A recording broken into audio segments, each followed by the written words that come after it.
Šiandien norėčiau pristatyti Jums Moderator gamyklos populiariausią katilą Moderator Unica Sensor. Šis katilas yra skirtas kūrenti kietu kuru, tai yra malkos, anglis ir durpės.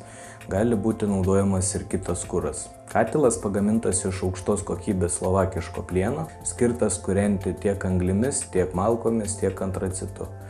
Katilo konstrukcija sudaryta taip, kad kuo ilgiau užlaikyti degančio kuro įskiriamą šilumą katilo viduje, taip yra užtikrinamas aukštas katilo naudingumas. Naudingumas siekia iki 84% kūrenant sausą kurą ir šiek tiek mažesnis kūrenant drėgną kurą.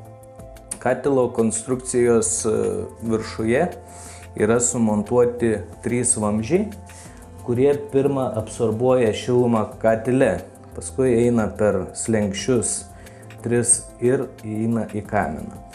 Katilas yra patogus eksploatuoti tom, kad yra viršuje duris, per kur dedamas kuras, sakykime, malkas yra patogu dėti, nes niekas nebetrukdo, kai būtų duris iš šonų.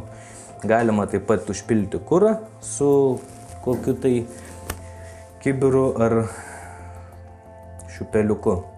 Katilo degimą kontroliuoja ventiliatorius ir elektroninis pultelis. Elektroninis pultelis yra lietuvių kalboje, tai lengva ir patogu eksploatuoti. Pats pultas valdo boilerio temperatūrą ir šildymo sistemos. Galima prijungti ir patalpos daviklį. Šitos duris yra skirtos įdėti kurui. Vidurinės durelės yra skirtos pašalinti pelenus ir uždegti katilą. Apatinės durelės skirtos pelenų šalinimui. Valymas katilo yra labai patogus, nes atsidaro šitos durelės, tiek šitos. Visi nuodegulai yra sustumiami į apačią, o paskui pašalinami per apatinės durelės. Apatinės durelės yra tiek iš vienos, tiek iš kitos pusės. Ventiliatorius sumontuotas katilo viršuje užtikrina tai, kad negaus jisai jokių ant žemės besigulinčių šiukšlių, sakykime, nuo malkų, kokio atplaišų ar dulkių. Tuo atveju, jeigu gautų dulkių, užsikerta vožtuvėlis ventiliatoriuje ir jis pastovi gauna oro. Tokiu atveju gali užvirti šildymo sistema. Katilo degimo procesą palaiko ventiliatorius, orą paduoda tiek iš viršaus, tiek iš apačiose esančių ertmių, tiek iš vienos, tiek iš kitos katilo pusės.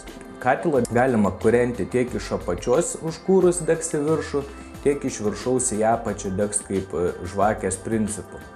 Apatinis ardynas, ant kurio laikosi kuras, yra su vandeniu. Taip mažėja tikimybė, kad jis pradegs ir sukelia aukštesnį katilo naudingumą.